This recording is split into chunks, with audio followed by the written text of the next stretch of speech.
the autumn of 1967, my father was busy working as an assistant professor in Michigan State's Electrical Engineering Department, and I was attending first grade. While we were away, my mother was busy caring for my brother and making new friends. One of these friends was Katy Kemeny. Katy's husband was my father's office mate in the Electrical Engineering Department, and it wasn't long before the two women were very best friends. Judy was my friend for over 40 years. We met very soon after I arrived in Michigan, and we immediately hit it off. I always felt that I could be intimate with her and trust her, but at the same time have a lot of fun. At one point she was looking for a business that she could do other than just teach piano, and she came up with idea after idea. Some were hilarious, some were whimsical, a few even practical. We ended up doing a small business, creating colorful vests from old silk neckties. She called it All Tied Up, which was one of her many ideas for the business. We had about 2,000 neckties at one point and spent many happy hours making up combinations. We even made some money. By 1969, my parents had saved enough money to buy their first home in Okemos, Michigan. Our house on 1896 Birchwood Drive was at least double the size of the duplex apartment on Cornell Avenue in East Lansing, and my mother quickly set to work to make it a beautiful place to live in. Within a few weeks of our arrival, she had our living room set up so she could teach piano full-time. One of her first students was a boy by the name of Ryan Rosenberg.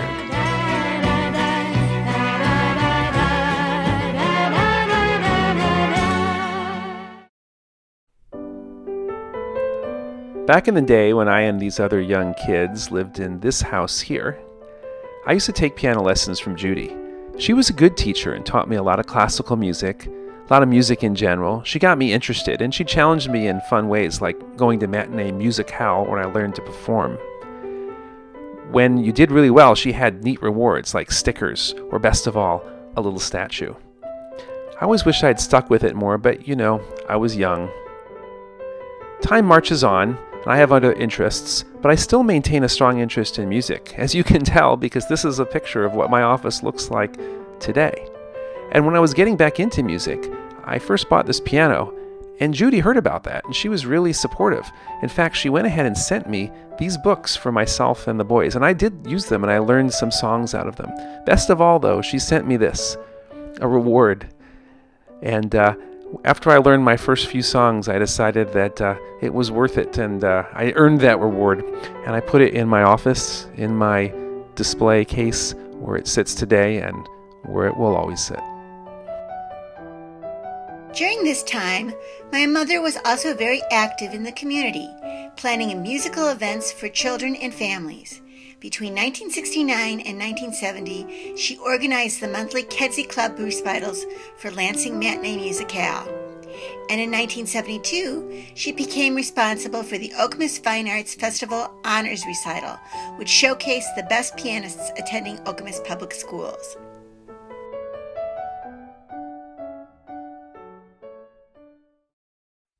She packed my bags last night, pre-flight. 1972 was a year of big changes for our family.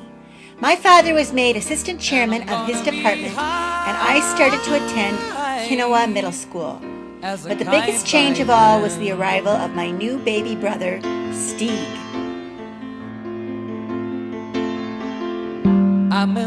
It would be an understatement to say that my mother adored the three of us. She had seemingly endless amounts of time to drive me to all of my after-school activities, help Jess with his sports and schoolwork, and meet the needs of my tiny baby brother Steve. She also continued to teach piano and participate in local community groups.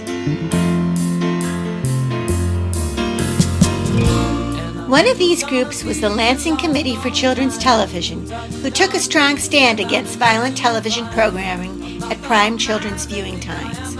In 1973, my mother organized a community-wide petition to take Wild Wild West off the air and replace it with locally developed content that was more appropriate for children and teenagers.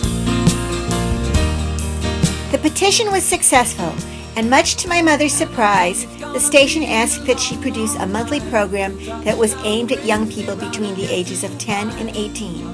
Without hesitation, she took up their offer and became the producer of Collage.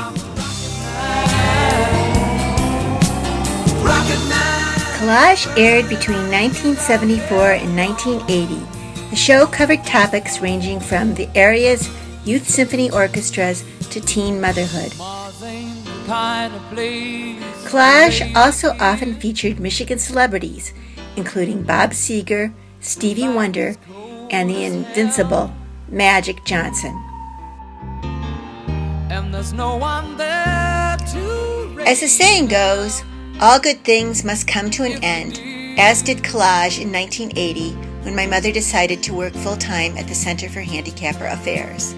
This same year, my parents also put an end to their 20-year marriage after carefully deciding that it just wasn't working. This was sad in many ways, but as another saying goes, every cloud has its silver lining, and this one certainly did. Rockin' Man.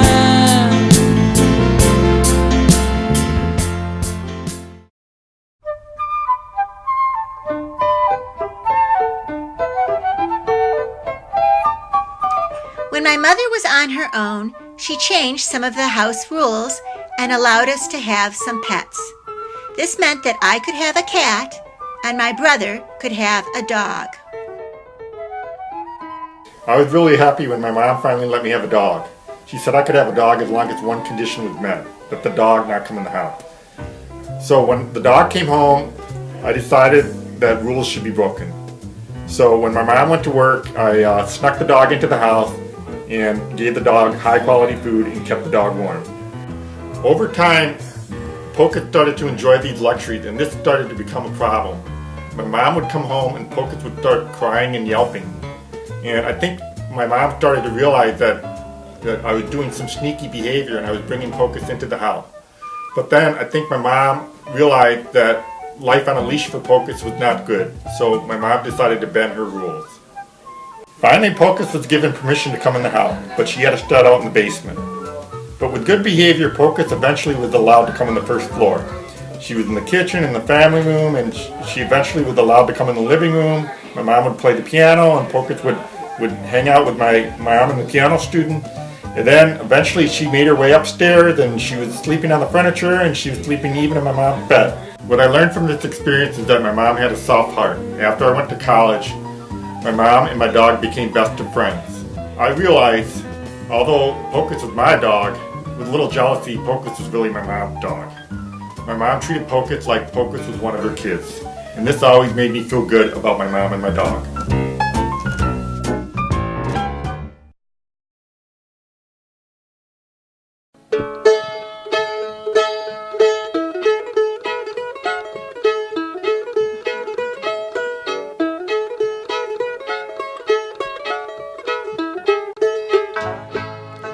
My mother was not a single parent for very long.